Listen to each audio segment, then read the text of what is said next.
Bom, pessoal, então retomando, vamos agora propriamente analisar os métodos de interpretação constitucional. Nós vamos examinar o método jurídico. O método jurídico, também conhecido como método clássico de interpretação, está ainda atrelado ao positivismo jurídico. São aqueles métodos de Savigny ou Savigny. Nós vamos analisar todos eles. Já os demais métodos de interpretação são métodos que surgem a partir de um contexto do neoconstitucionalismo.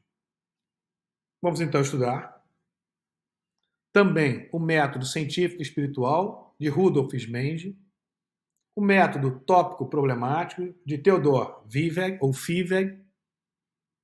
4. O método hermenêutico concretizador de Konrad Hesse. 5. Método normativo estruturante de Friedrich Miller. 6. Método comparativo de Peter Eberle. 7. O método culturalista de Peter Eberle. Aqui eu já faço um destaque desde logo. É muito comum que a doutrina trate o método culturalista junto com o método comparativo. Nós vamos aqui fazer uma análise separada e vamos indicar o porquê. Mas voltando. 8º método, método da sociedade aberta dos intérpretes da Constituição. Aqui eu também já deixo uma advertência. Não é incomum vocês lerem nos livros princípio da sociedade aberta dos intérpretes da Constituição. Então, alguns tratam como princípio, outros como método de interpretação. Iniciando, então, o nosso estudo, método jurídico. Nós vamos analisar esse método jurídico quanto à origem, quanto ao meio e quanto ao resultado ou finalidade. O método jurídico, como falado, está ainda atrelado à teoria do positivismo jurídico. São os métodos clássicos de interpretação, conhecidos como os métodos de Savigny ou Savigny, né?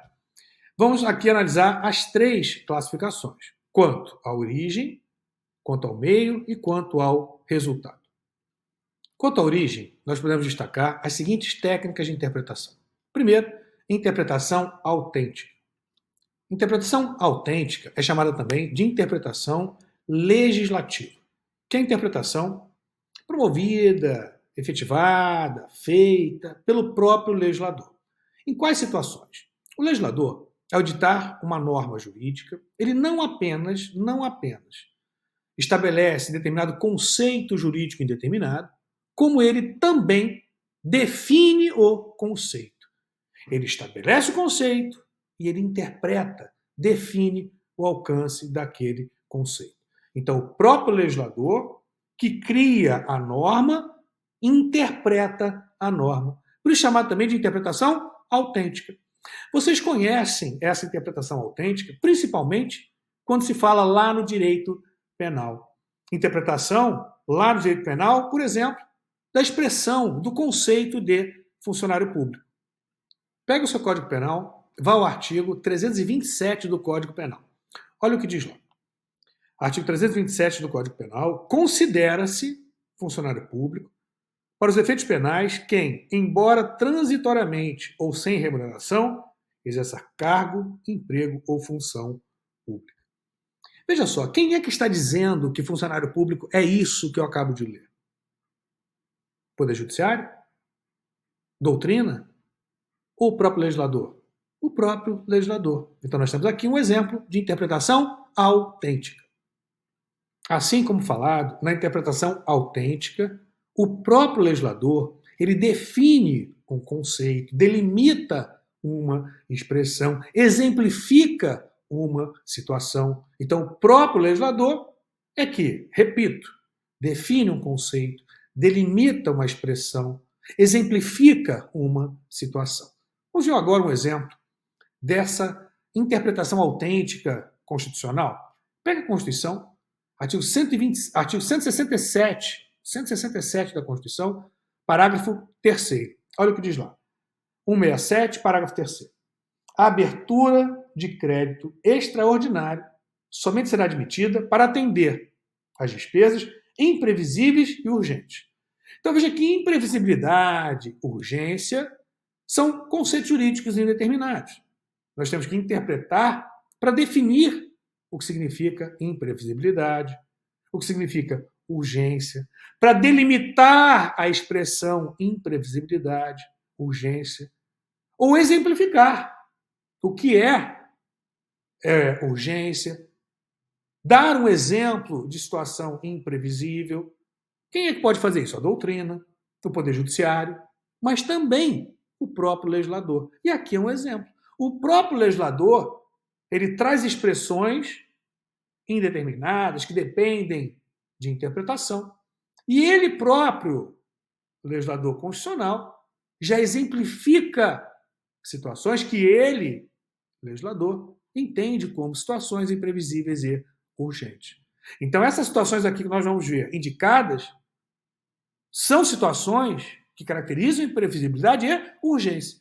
Mas não por interpretação do Poder Judiciário, da doutrina, mas por interpretação do próprio legislador constitucional, por interpretação autêntica. Então, retornando ao parágrafo 3º do 167 da Constituição.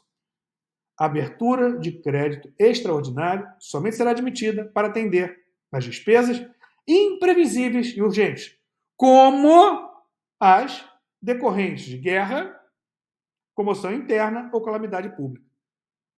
Então, guerra é uma situação de imprevisibilidade e urgência? O intérprete pode dizer, não.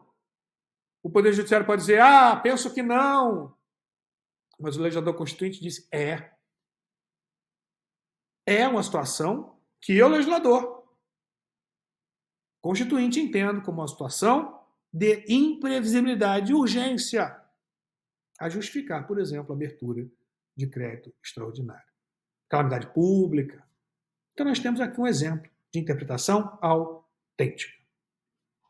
Segunda espécie, quanto à origem, interpretação doutrinária. Interpretação doutrinária é aquela promovida pela doutrina, pelos doutrinadores, professores, advogados, membros do Ministério Público, operadores do direito. A interpretação doutrinária. Quase falei autêntica aqui, autêntica já vimos. Interpretação doutrinária, promovida pela doutrina, pelos doutrinadores. Muito cuidado. Quando um juiz, por exemplo, escreve um livro, a interpretação ali é doutrinária. Quando o juiz profere uma palestra, está dando uma aula, a interpretação é doutrinária. Não é porque ele é juiz que a interpretação necessariamente será jurisprudencial. Então, quando um juiz não está no exercício de sua função jurisdicional, a interpretação que ele confere a uma norma jurídica, a uma lei, à Constituição, é interpretação doutrinária. Um parecer do Ministério Público, interpretação doutrinária. Manifestação do advogado, um artigo escrito por um professor, um livro, uma palestra, uma aula. O que eu faço aqui com os senhores, quando eu faço a minha leitura em relação a algum dispositivo constitucional, a lei, a interpretação é doutrinária, como falado. Vou dar um exemplo aqui de interpretação doutrinária, talvez um exemplo daqueles bastante conhecidos, até mesmo para você poder lembrar. Questão interessante que volta e meia é perguntada novamente em concurso se haveria a possibilidade, dentro do nosso sistema jurídico constitucional, dentro da nossa Constituição, de iniciativa popular de PEC. Se seria legítimo a apresentação de uma proposta de emenda à Constituição de autoria popular. O professor José Afonso da Silva, ele diz que sim. Diz ele que é legítimo, o povo tem legitimidade para apresentar uma proposta de emenda à Constituição, para apresentar PEC, submeter uma proposta de emenda à Constituição ao Congresso Nacional. Mas aqui nós temos que ter muita atenção. Por quê? Porque a Constituição não diz isso. Se nós formos à Constituição, lá no artigo 60 da Constituição, incisos 1, 2 e 3, veja o que diz lá. A Constituição poderá ser emendada mediante proposta. 1. de 1/3, no mínimo, dos membros da Câmara dos Deputados ou do Senado Federal. 2, do Presidente da República. E 3, de mais da metade das Assembleias Legislativas das unidades da Federação, manifestando-se cada uma delas pela maioria relativa de seus membros. Então é fácil perceber que você não tem aqui previsão expressa quanto à legitimação popular para a apresentação de PEC. Contudo, setor da doutrina, por todos, o professor José Afonso da Silva defende a legitimação popular para a apresentação de PEC a partir. E agora já aproveita, porque vai servir de exemplo para outras técnicas de interpretação, ainda dentro do método jurídico de interpretação. Tá? Então, o professor José Afonso da Silva, ou seja, doutrinador, ele faz uma análise da Constituição sistemática e teleológica. Por exemplo, ele parte da análise, primeiramente, do parágrafo único do artigo 1º da Constituição. Olha o que diz lá. Todo poder emana do povo, que o exerce por meio de representantes eleitos ou diretamente nos termos desta Constituição. Então veja que ele diz que todo poder emana do povo, conforme estabelecido na Constituição. O povo exerce esse poder por meio de seus representantes ou diretamente nos termos da Constituição. Grife essa parte final e faça agora uma remissão ao artigo 14. Olha lá o artigo 14. A soberania popular será exercida pelo sufrágio universal, pelo voto direto e secreto, com valor igual para todos, e nos termos da lei, mediante 1, plebiscito, 2, referendo, e 3, iniciativa popular. Aqui diz iniciativa popular de lei? Não, fala iniciativa popular. Então, a partir da análise, veja só, sistemática da Constituição, conjugando o parágrafo único do artigo 1º, combinado com o inciso 3 do artigo 14, diz o professor José Afonso da Silva, ou seja, doutrina, que a Constituição deve ser interpretada aqui de maneira teleológica. Se o povo, titular do poder constituinte, originário, pode criar uma nova Constituição, pode revogar essa Constituição criando uma outra, eliminando todas as normas da Constituição. Sim, porque se o poder constituinte originário, cujo titular é o povo, pode revogar a Constituição em totum, no todo, e editar uma nova Constituição, com muito mais razão, poderia ele participar do processo de reforma da Constituição por ele criada, mesmo que tenha sido criada por ele indiretamente. Se ele pode criar uma nova Constituição, revogando a Constituição vigente, ele pode participar do processo de reforma da Constituição. Uma interpretação lógico-teleológica, lógico-finalística.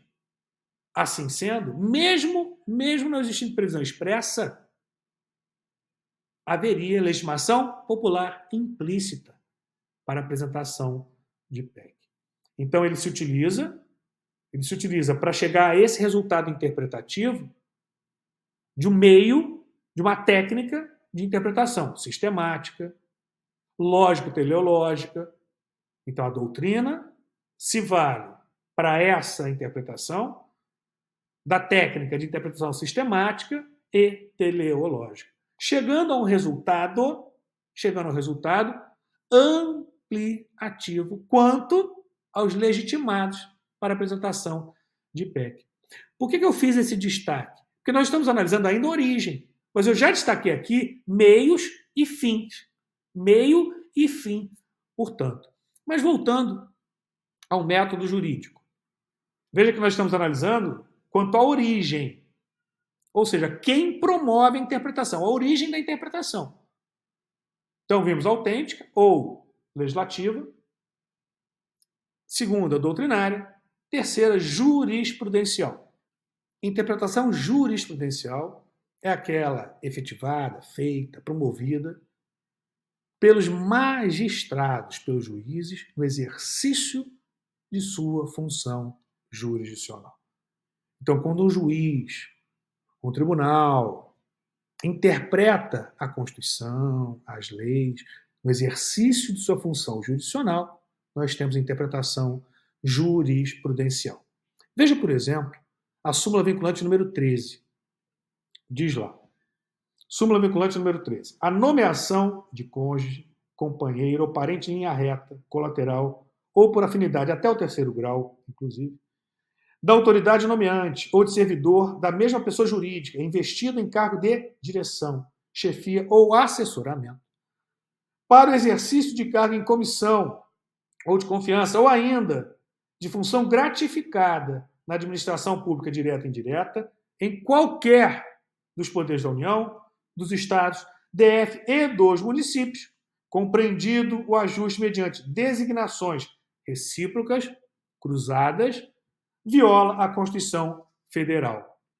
Existe na Constituição Federal alguma norma expressa que vede o nepotismo? Expressa? Não.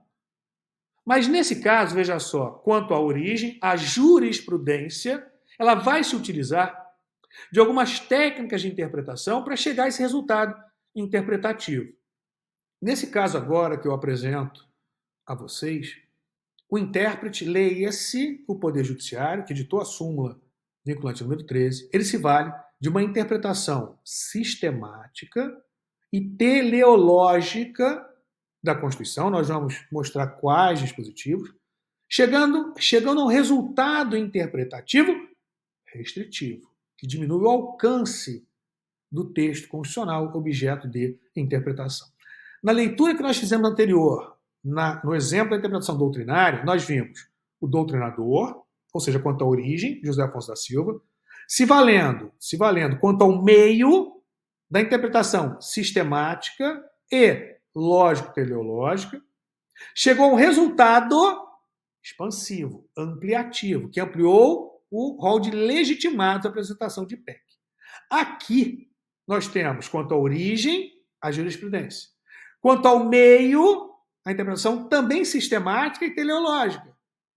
Porém, quanto ao resultado, nesse exemplo, como eu vou mostrar, o resultado é restritivo e não ampliativo. Pegue, primeiramente, o inciso 2 do artigo 37 da Constituição. Olha o que diz lá no inciso 2. A investidura em cargo ou emprego público depende de aprovação prévia em concurso público, de provas ou de provas e títulos, de acordo com a natureza e a complexidade do cargo ou emprego, na forma prevista em lei, ressalvadas as nomeações para cargo em comissão declarado em lei de livre nomeação e exoneração. Se eu interpretar esse dispositivo isoladamente, eu posso chegar a uma conclusão constitucional inadequada. Eu posso entender que livre, eu posso nomear quem eu quiser. Posso nomear minha mãe, meu pai, meu tio, minha esposa, meu filho. Afinal, a Constituição utiliza a expressão livre, sem amarras. Livre, portanto, para nomear quem o agente público bem entender.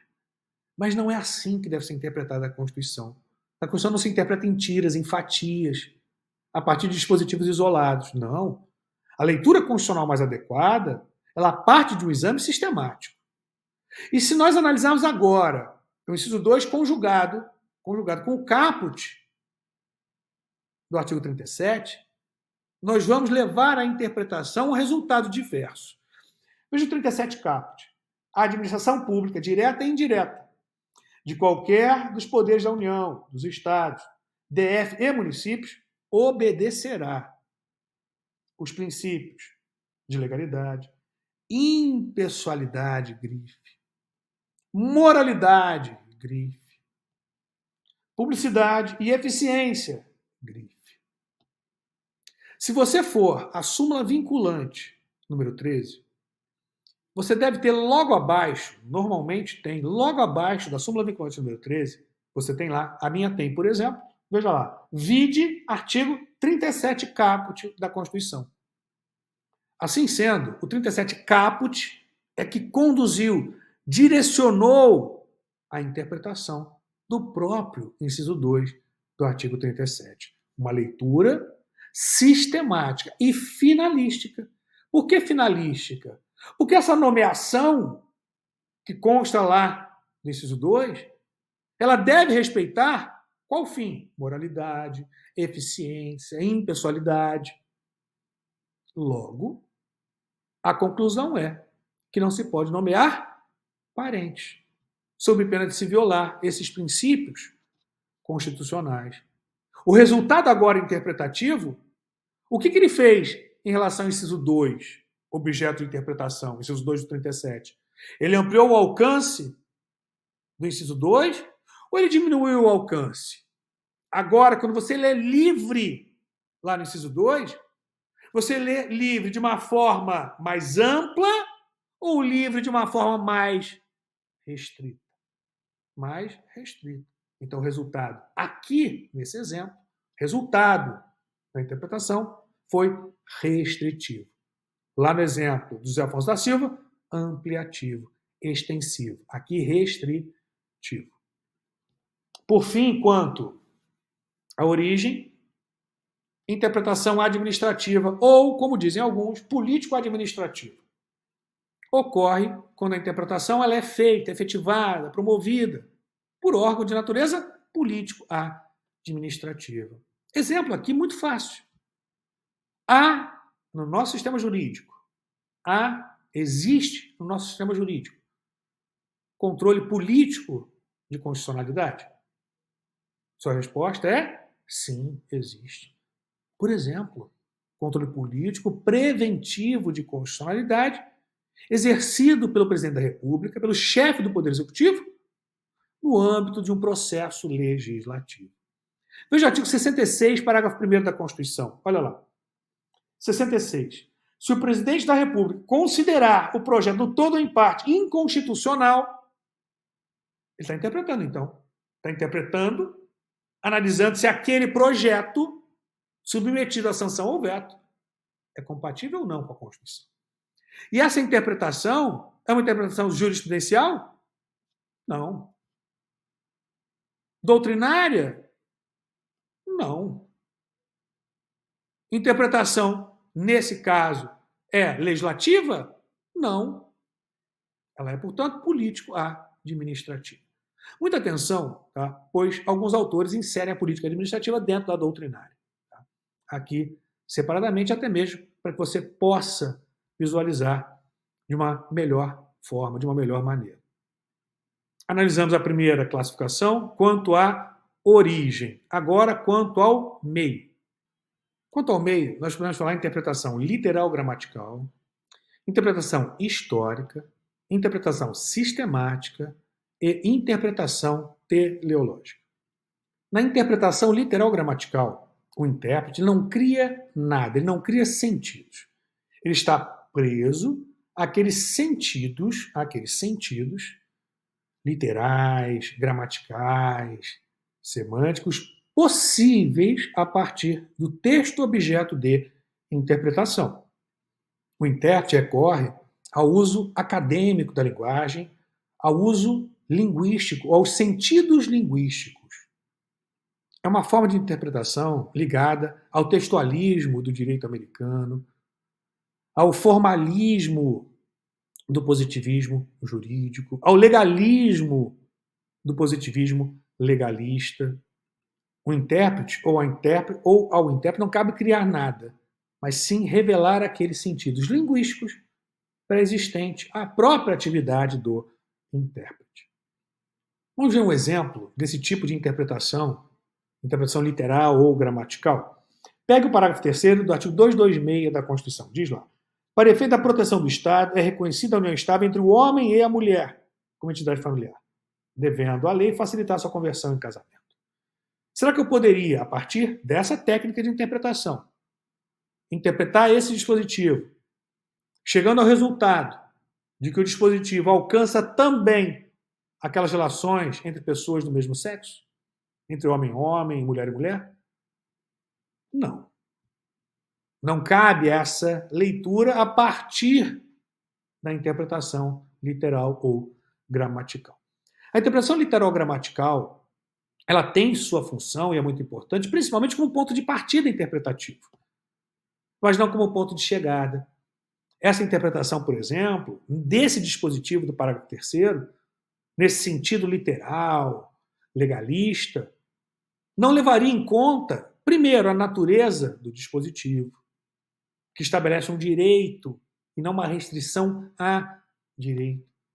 Não faria um exame adequadamente sistemático da Constituição, combinado com os valores constitucionais, com os princípios constitucionais.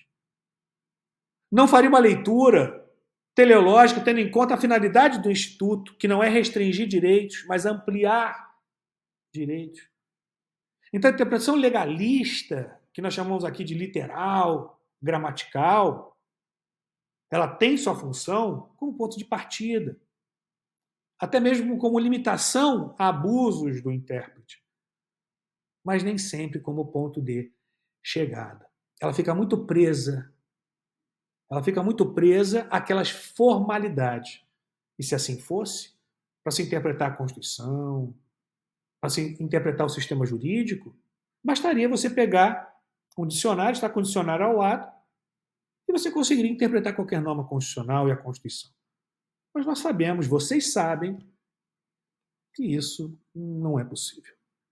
Você consegue interpretar alguma coisa, entender algumas expressões a partir da leitura de um dicionário, por exemplo, mas você não consegue ter uma compreensão adequada do direito dessa forma. Então, ela é um ponto de partida, tem função importante, mas não deve ser vista como ponto de chegada interpretativo. Interpretação histórica.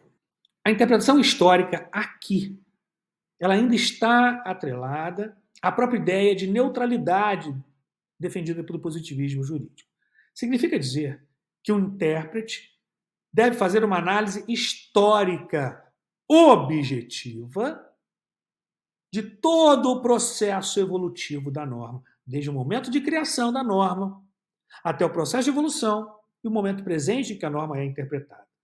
Mas essa análise histórica, ela é objetiva, porque a ideia é que o intérprete não seja influenciado pela história. O intérprete continua na sua posição de neutralidade, fazendo uma análise objetiva da história. Como se fosse o historiador, propriamente. Quando você lê, por exemplo, um livro de história, você está lá no ensino fundamental, você está no ensino médio, lendo um livro de história, pressupõe-se que o que você lê ali não tem uma carga subjetiva do intérprete, mas que seria um relato objetivo da história. Mas olha, sinto dizer que isso é impossível, porque o intérprete é influenciado pelo mundo circundante, pelo mundo que ele está inserido, ainda que ele não exerça essa influência de forma consciente. Inconscientemente, o indivíduo é influenciado pela história, pelo mundo que lhe circunda. Claro, essa influência é recíproca. O mundo me influencia, eu influencio o mundo. Mas perceba aqui o que eu estou dizendo. É muito comum, por exemplo, hoje, e tenho certeza que vocês já ouviram, falar, olha, a pessoa dizia isso em outro contexto histórico.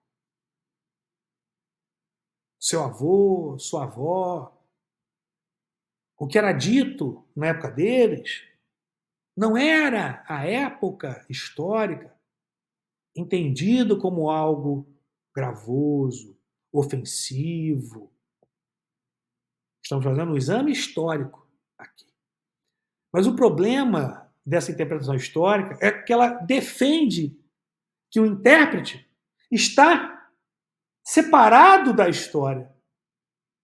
Como se o intérprete estivesse sentado lá, sozinho, no céu, olhando o mundo passar, sem que fosse influenciado por ele, e aí ele faz uma análise histórica do que acontece no mundo. Mas não é isso a nossa realidade. A nossa realidade é estarmos inseridos em um mundo. Sermos influenciados por esse mundo. Portanto, essa interpretação neutra, ela não existe. Não se está aqui defendendo que a interpretação deva ser uma interpretação autoritária, subjetiva, onde o que vale é a interpretação do sujeito individual. Não. O que se está aqui dizendo é que a interpretação ela tem influência do mundo que se está inserido. Sujeito e objeto estão juntos, não estão separados. Não está aqui o objeto de interpretação e aqui o sujeito separados. Não. Estão juntos, dentro de um mundo circundante. Heidegger, filósofo Heidegger, ele dizia, defendendo a sua filosofia, a filosofia existencialista de Heidegger, ele utilizava a expressão ser jogado. Quando você nasce, dizia o Heidegger, você não nasce em uma realidade de neutralidade. Você nasce em um mundo com valores, com ideias, com princípios, com ideologias, com contextos sociais, culturais, históricos. Isso influencia o indivíduo. Ele, inclusive, criticava muito Sartre. Sartre também é existencialista, mas numa linha diferente da de Heidegger. Ele dizia que Sartre não havia interpretado a filosofia dele, Heidegger, de forma adequada. Que o Sartre defendia que quando o indivíduo nasce, ele nasce numa posição de neutralidade no mundo. E depois ele vai fazendo as suas escolhas. Não, mas a gente não nasce nessa posição de neutralidade. Pois a gente já nasce em um mundo determinado. Já nascemos influenciados pela realidade do mundo. Logo, essa interpretação histórica, neutra, objetiva, ela é utópica. Não é, de fato, o que acontece. Então, muita atenção. A interpretação histórica aqui é como se fosse a interpretação do historiador, que escreve lá o livro do ensino médio, do ensino fundamental, pressupondo que seria uma interpretação neutra. E a gente sabe que não é. Porque o historiador também é influenciado pela história, também é influenciado pelo seu contexto histórico, pela sua cultura. Então, essa neutralidade, ela é, como dito, repito, utópica. Ela não existe. Terceira técnica, interpretação sistemática. Interpretação sistemática, nós já vimos. A interpretação sistemática, ela preza pela coerência do sistema jurídico. Principalmente falando em interpretação constitucional, pela coerência entre as normas constitucionais, evitando que a interpretação isolada possa subverter o próprio sistema constitucional. Então, a interpretação sistemática, ela leva em consideração a própria ideia de unidade da Constituição, em busca sempre da interpretação mais adequada, evitando contradições entre as normas que integram o mesmo sistema jurídico constitucional, que integram a mesma Constituição. Eu, inclusive, mostrei exemplo para vocês de interpretação sistemática. Última técnica quanto ao meio, interpretação teleológica. É a interpretação chamada de finalística ou lógico-teleológica. Busca-se, a partir dessa técnica de interpretação, que a interpretação conferida a uma norma, a um dispositivo constitucional, a uma lei, ela atenda à finalidade para o qual o dispositivo foi criado. Evitando com isso que o intérprete, ao interpretar um texto constitucional, uma norma constitucional, ele subverta a finalidade do Instituto. Então, deve-se interpretar uma norma de forma a que a interpretação alcance o fim para o qual a norma foi estabelecida, para o qual a norma foi criada. Vou mostrar um exemplo que eu acho que vai ficar mais fácil de vocês visualizarem. Peguem, por favor, artigo 5º da Constituição, inciso 71, que trata do mandado de injunção. Diz lá: conceder-se-á mandado de injunção sempre que a falta de norma regulamentadora torne inviável o exercício dos direitos e liberdades constitucionais e das prerrogativas inerentes à nacionalidade, à soberania e à cidadania. Bom, o mandado de junção é um remédio constitucional. Remédios constitucionais estão dispostos na Constituição para a proteção de direitos fundamentais, para a garantia dos direitos fundamentais, da efetividade desses direitos, do exercício desses direitos. Então, veja só, a partir dessa ideia, em relação à finalidade dos remédios constitucionais, seria adequada a interpretação que dissesse que o mandado de junção se limita à declaração de mora na regulamentação do direito, fazendo no máximo um apelo ao legislador para que edite a norma faltante, mas não tendo o condão de viabilizar via decisão judicial o exercício do direito?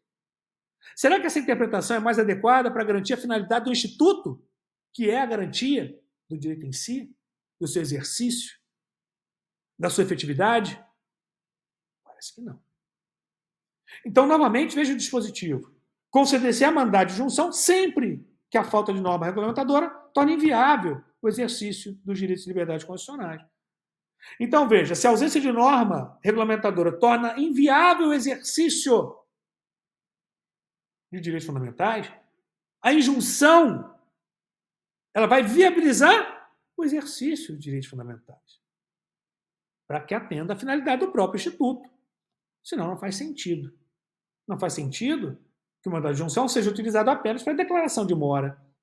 O impetrante aqui, você vai ingressar em juízo com mandado de segurança para obter uma declaração de mora?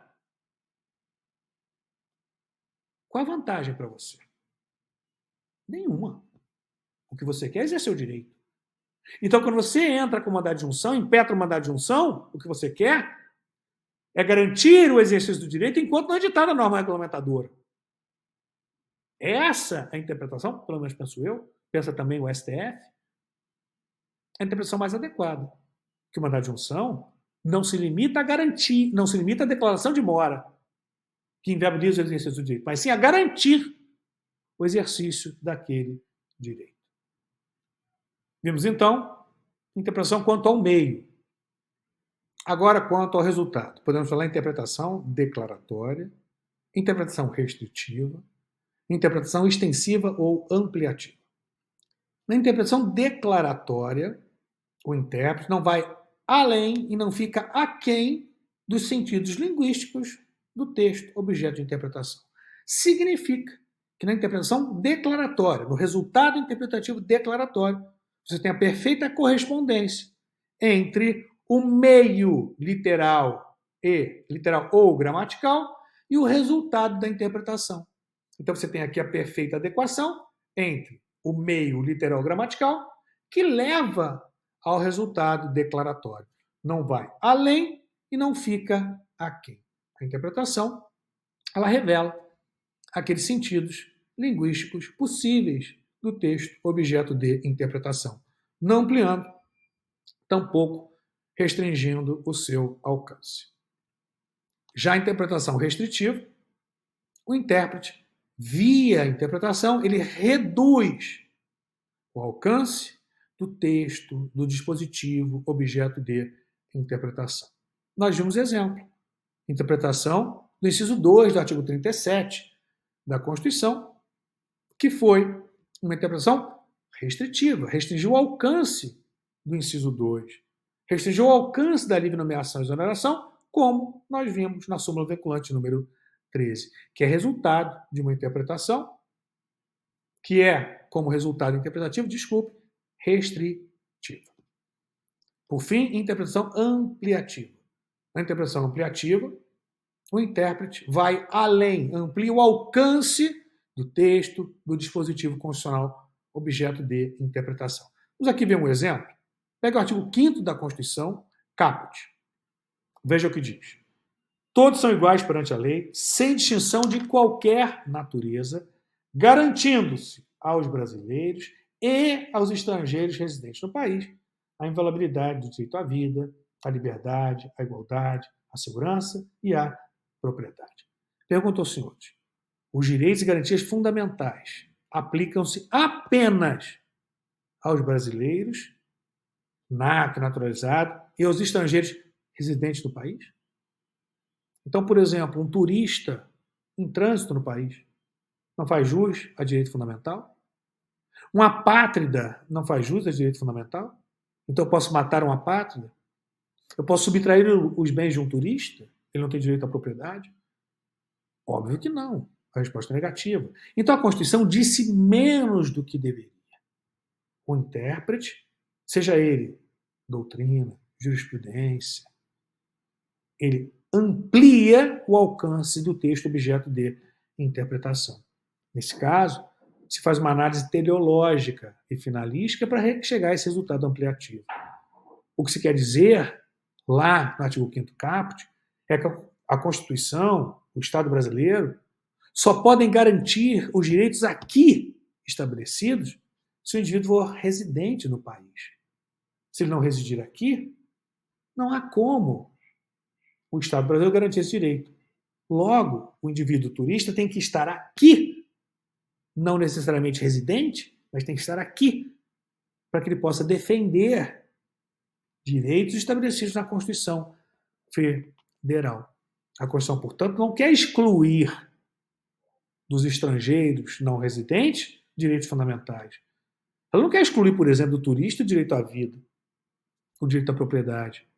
Mas o que ela diz é que tem que estar no país para que ela possa garantir esses direitos a qualquer indivíduo que tenha tido esse direito violado. Por óbvio que nem todos possuem os mesmos direitos e tampouco na mesma extensão. Mas os direitos e garantias fundamentais não se limitam aos brasileiros, natos naturalizados e estrangeiros residentes. Não. Eles alcançam qualquer pessoa. Estrangeiro não residente, apátrida, desde que estejam no país e aqui queiram fazer a defesa do seu direito respectivo. Vimos então, quanto ao resultado ou finalidade, declaratória, restritiva e extensiva. Finalizamos então o método jurídico de interpretação de Forsthoff. Então vimos aqui o método jurídico de Forsthoff. Vamos fechar esse bloco, já já voltamos.